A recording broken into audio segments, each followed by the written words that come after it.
guys, how's it going?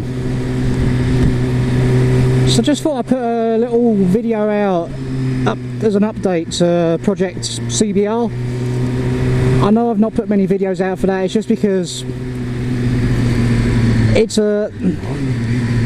because I'm working sort of on the side of the road at most of the times. I don't have a lot of time to sort of mess around with cameras, and it's okay while I'm doing stuff and can hold it, but it got quite tedious pretty quickly. So I do apologise about that. If I had more time to make the videos and do the work at the same time and all that jazz, then there would have been more videos for it. So I thought I'd just give you a quick rundown of what's been happening. So the bike starts and runs. We've got the bike started and running. We replaced the lithium ion battery. We replaced the battery with a lithium ion battery because the other battery was shot. There was a leak on the rear brake master cylinder, so we rebuilt that, ordered the kit online and rebuilt it, but we could not bleed it for love nor money. Love or money? Love nor money. And what it worked out, or what it transpired, is the kit I was supplied was missing an integral bit that goes on the end of the spring within the master cylinder.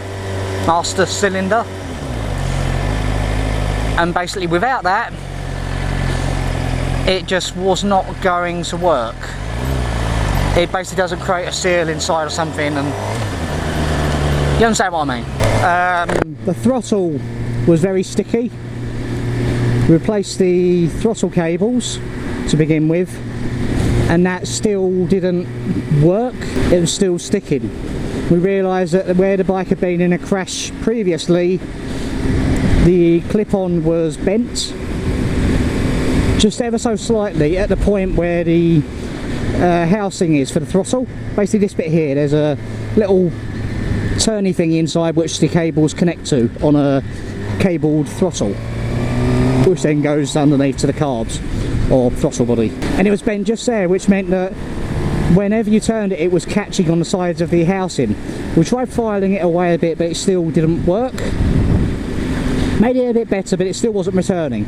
You know, you expect to just let go and it returns, and that wasn't happening, unfortunately. So I replaced the clip-on, that sorted that.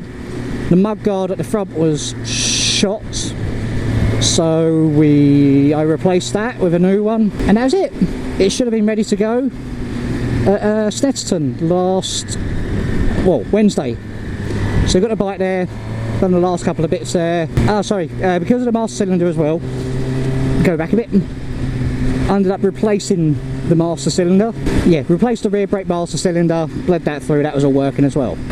Comes Wednesday just gone, got the bike to Snetterton, passed noise testing and all the usual sort of stuff that happens at a track day. Got it out on track for sighting laps. Lap 1, it's quite jerky. It's like when you're hitting 5,000–6,000 on the revs, it was just a flat spot, there was nothing there, and then there's a bit. I thought, well, maybe it's just where it's not been run for ages, it's going to clear out and it'll be fine. It'll sort of have a bit of a stutter or whatever, and then it'll be good. Second lap, it's just, there's no power, there's no nothing. On the back straight at Snetterton, it's quite a long one. You could probably top out a fair few bikes on it. It was struggling to get to 100 miles an hour. That's how bad and down on power it was. So long story shorter, I basically pulled back into the pits. First of all, took the petrol tank off, check all the cables, all the pipes, make sure nothing was pinched or whatever, that all looked fine. Got the carburettor out, cleaned it out a little bit more where possible,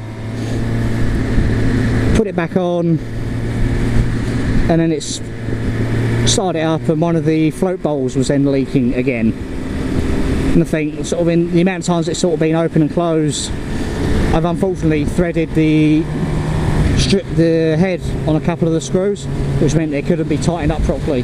So yeah, all in all, After that I got the right hump with it and put the bike back together, and it got back on the van and I went home.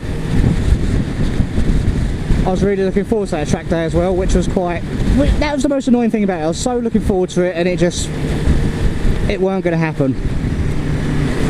So going forward I now need to decide, do I want to plough more money into the bike, rebuild the carbs, get them tuned up, get it on a dyno, a rolling road dyno test or whatever, you know, see if there's anything else that needs to happen, possibly replace the fuel pump or the fuel filter, possibly both.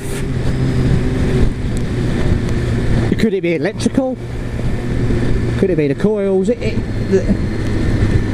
know what I'm saying? There's so much that could be the issue on this. I'm weighing up the options of, do I want to just keep tossing money into this and it's just going to be always going to be an issue. It's already let me down when I needed it, i.e. on track, and am I always just going to feel in that point now where I can't trust it? It's a decision I've got to make. If I do sell it, then I've seen quite a few track ready R65 EBs coming up for sale, other CBR 600Fs for sale which have been tracked and working. As I say, it's a decision I've got to come to.